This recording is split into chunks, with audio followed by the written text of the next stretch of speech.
Hello, welcome. Today we're doing the video that many of you have been waiting for, a full comparison between Citron and iviilan on Android. We'll take a look at which one has the most interesting features and which delivers the best overall performance. The goal of these tests isn't to evaluate accuracy, compatibility, or graphical fidelity. Of course, if a game performs better on one emulator, I'll mention it. But the focus here is simple. We want to see which emulator can deliver more FPS with fewer stutters caused by shader compilation. Before we get into the benchmarks, let's talk a bit about each project. To keep things fair, we'll only use official, released versions of both emulators, iviilan 0, 0.3 and Citron 7.1. iviilan comes with several interesting features in this update, including RAI, which we'll check out in a bit, and the main highlight, over 50 new games added to its compatibility list. Future versions are also set to include fixes for the Zelda Echoes of Wisdom audio bug, Snapdragon Elite support, and other major improvements. But just like I did in the Windows comparison video, we need to find out whether these new features actually bring real performance gains. Because at the end of the day, that's what really matters. Starting with EDS 3, a graphical feature designed to boost FPS, though it can also cause instability and even prevent some games from launching. On Windows, during my previous tests, it actually reduced performance by about 10 to 15 FPS in some games. On Android, the impact was smaller, around 1 to 2 FPS less, but still not worth it in my opinion. Since it can cause startup issues for certain games, I prefer to keep it disabled. That said, I recommend testing it yourself, as the results can vary from device to device. Now, talking about a feature that does bring benefits, RAI. This one I can confirm has good performance potential. It helps reduce shader compilation stutters and provides a small but noticeable FPS boost. You might see some minor graphical glitches, but nothing that impacts gameplay. Even if the maximum FPS doesn't increase, the average frame rate becomes more stable with RAI enabled. And on Android, even a 2 or 3 FPS improvement can be significant, especially for games that run at 30 FPS, where that difference can mean up to a 10% performance gain. Now let's move on to Citron, which since version 7 has been proving to the community that the project rewrite is a serious and viable alternative for Switch emulation. The developer remains committed and makes it clear that no AI-generated code is used in the project. When this rewrite was announced, many users reported lower compatibility, saying that several games no longer worked. But after testing on both Windows and Android, I can say that was exaggerated. Yes, a few games stopped working, but overall compatibility remains very close to the original. If any game fails to launch, a clean install usually fixes it. In general, Citron still performs as expected, especially on Intel GPUs and Adreno-based devices, like the one I used for these tests.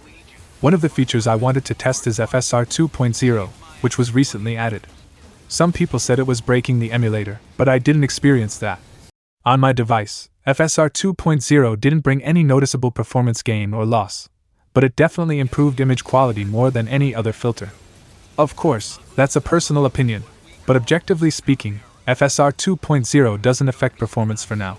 Now, about the setup used for recording. All gameplay footage was captured using dedicated hardware, not software capture, so there's no frame loss in the process. All the hardware used is listed in the video description, and if you decide to buy anything from there, you'll be directly supporting the channel.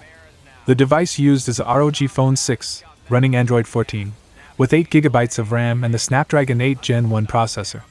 I know a lot of people complain that most comparisons are done on high-end hardware, so the idea here was to use something more accessible, something closer to what most users actually have. The Turnip T22 driver by Mr. Purple was used in all games, except in cases where it caused compatibility issues. The goal of our tests is to show how most games perform at 1080p. There are a few exceptions, and I'll explain those during the gameplay sections. And if you want to see more videos like this, don't forget to leave a like to help with visibility, and subscribe if it's your first time here. If you want to buy original games while saving a lot, check out Instant Gaming, the digital store that sells games for various platforms, such as PC, PlayStation, Xbox, and Nintendo Switch. Get games of all genres with discounts of up to 95%. You'll also find a variety of gift cards and credits for other services. You can pay for your order through your credit card on a website with a 4.7 rating on Trustpilot. You're buying games directly from Instant Gaming, not from other retailers. If you encounter any issues, Instant Gaming offers 24/7 support. And this month, Instant Gaming is offering a special discount on Wuchang, with a price at least $10 cheaper than on Steam, making it the lowest price ever for the game. What are you waiting for to save? Links in the description. Starting with Astral Chain, right from the beginning I had a very positive impression. The game runs perfectly on both emulators and no longer has those audio desync issues during cutscenes. As for performance, both deliver very similar results, with Citron appearing slightly more stable. However, this is mostly due to the FPS counter, which sometimes drops quickly to around 40 FPS and then goes back to normal, something that shouldn't happen because of the game's VSync. So, in this case, I'd call it a technical tie. In Bayonetta 2, we see the first real discrepancy between the two emulators. Even without an exact average, in my analysis Citron performed better, staying closer to 60 FPS for longer periods, while Eden had more frequent drops, ranging between 40 and 50 FPS. Moving on to Bayonetta 3, the color issues that were wrong in the previous Windows test have now been fixed, and once again, Citron shows better performance. It seems Citron ended up more optimized for this engine. Still, it's worth noting that the game continues to have some audio desync problems. I tested this but didn't record it. Overall, Android still shows a bit of this unwanted effect, but Citron suffers less from it. Bowser's Fury, being a relatively light game running at 30 FPS, doesn't pose much of a challenge for either emulator. Both deliver identical performance without noticeable stutters or drops, so this one is another tie. For Dragon Ball Kakarot, I ran into issues on both emulators. On Citron, it took me 3 attempts to launch the game. The first time, nothing rendered. The second time, the FMV menu didn't load, and finally, I disabled NC, which used to be the temporary fix, but even then, it didn't work. On Eden, the first launch also failed, but simply switching from Mr. Purple's driver to the latest Kimchi driver made the game run normally. Visually, I noticed the game looks slightly darker than on PC, so I'll leave it to you to comment if that's how it's supposed to look, or if there's a difference. Overall, it runs fine, with the expected frame rate and without demanding too much from the hardware. Another problematic title was Dragon Ball FighterZ. While it runs perfectly fine on Windows, on Android Citron crashes within the first few seconds of battle, or even during loading, as shown in the tests. On Eden, however, this bug was completely fixed in recent versions, and the game is now fully playable. I completed 3 full matches with random characters and didn't experience any crashes or freezes, so Eden clearly takes the win here. Metroid Dread, being another lightweight title, also ends in a tie. Both emulators consume nearly the same resources and deliver identical performance. The only small difference is that visually, Eden seems to have a slightly more stable frame rate, but nothing that puts Citron at a disadvantage. When it comes to Metroid Prime Remastered, this is an excellent test case since every open door loads an entirely new area. When nothing is loading, both emulators perform equally well, but overall, Eden manages to maintain much more stable gameplay, holding 60 FPS almost the entire time and with fewer noticeable drops. In Mario Kart 8, using the 64-bit patch and enabling NC, Eden also comes out ahead. While Citron experienced some performance drops during races, Eden maintained much smoother gameplay with fewer stutters and FPS dips. In this case, Eden clearly takes the win. For Pokémon Sword, we have another tie. This game, which used to be very difficult to run on Android, is now smooth on most modern devices.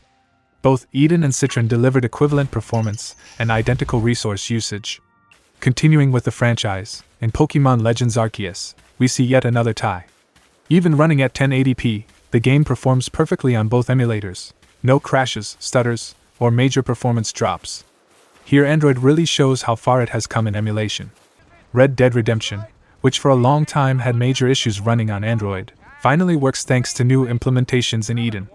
On Citron, unfortunately, the game still struggles, with frame rates dropping as low as 14 FPS. On Eden, maintaining the 30 FPS standard, the experience is smooth and stable, giving Eden another clear victory in this test. Now let's move on to Smash Bros., with one of the most extreme tests we can do, putting 8 CPU-controlled characters to fight each other. This game has a massive number of shaders since a lot can happen during gameplay, which usually causes stutters due to shader compilation. However, in these tests, it's undeniable that Eden has the advantage. After the initial compilation, the game manages to stay at 60 FPS most of the time. Super Mario Odyssey is one of the most iconic Nintendo Switch titles, and I recommend it to everyone since it showcases nearly every mechanic the console has to offer. Comparing performance between the two emulators, we once again have a tie. The device maintains a stable 60 FPS frame rate for most of the time on both projects. The brief flickers seen on Eden are caused by RAI being enabled, but that's not really an issue in practice. I also ran some experimental tests with Sonic Crossworlds. For those who don't know, I've already done a full review of this game, which you can check out in the video linked in the card. As I mentioned before, playing this title on Android has always been a nightmare, and unfortunately it still is. On Citron, the game isn't even rendered correctly, showing color issues and RAM leaks. On Eden, the situation is slightly better. The game actually runs, but still suffers from memory leaks that prevent a race from being completed. Still, I'll give this point to Eden, since it at least manages to boot the game.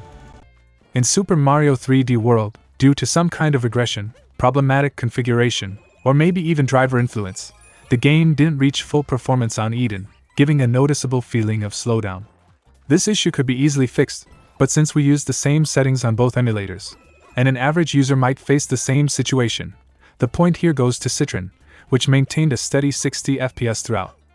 Zelda Breath of the Wild was tested at 720p, and as I mentioned earlier, I'll always let you know when a configuration differs. Overall, I'm not sure if there was a regression or if it's just a driver limitation, but I've tested this game many times before and the results always hover around 30 FPS. This time, the average was around 22 FPS, so I'll once again consider it a tie between both emulators. To my pleasant surprise, Zelda Tears of the Kingdom finally managed to run on both emulators. Longtime viewers know my device was never able to run this game before, but this time, it actually worked. However, on Eden, after a few minutes of gameplay, a memory leak occurs, making the game unstable and dropping performance to just 1 FPS for long periods. The lack of RAM even freezes the Android home screen and the ROG UI overlay. On Citron, this didn't happen. The game remained stable for over 5 minutes without interfering with any background monitoring apps. In total, we tested 18 games, or actually more, since Zelda, Echoes of Wisdom and Pokémon Scarlet didn't run properly on either emulator. Considering the ties, which count as points for both, we ended up with the following results. Citron scored points in 10 games, while Eden performed better in 13. It's worth noting that Eden has developers specialized in Android, some new, others already well known in the emulation scene. When it comes to Nintendo Switch emulation on Android, Eden currently brings together some of the best devs focused on this ecosystem. Citron, on the other hand, is maintained by a smaller team, but Zephyron is far from being a beginner. He has worked on notable projects in the past, such as Yuzui, which many people still use today. Before ending the video, I want to share something personal that happened to me this week, and leave a small tribute. If you're not interested, that's okay. Thank you for watching, and I'll see you in the next video. This was, by far, one of the hardest videos I've ever made, not because of the Android recording or the testing itself. I've even recorded videos after a motorcycle accident, but because this time, I faced one of the hardest feelings a person can experience, grief. This week, I lost a companion of 12 years, my dog Aim. She was part of every stage of my life and my family, always by my side, including during many late nights spent editing and preparing content for you all. This is my tribute to her. She'll forever remain in my heart. And it's important to remember that behind every video, behind every voice, there's a real person, someone who feels, cries, has good days and bad days, but keeps going because they love what they do and want to share that with you. Thank you so much for being part of this journey with me, and I'll see you in the next video.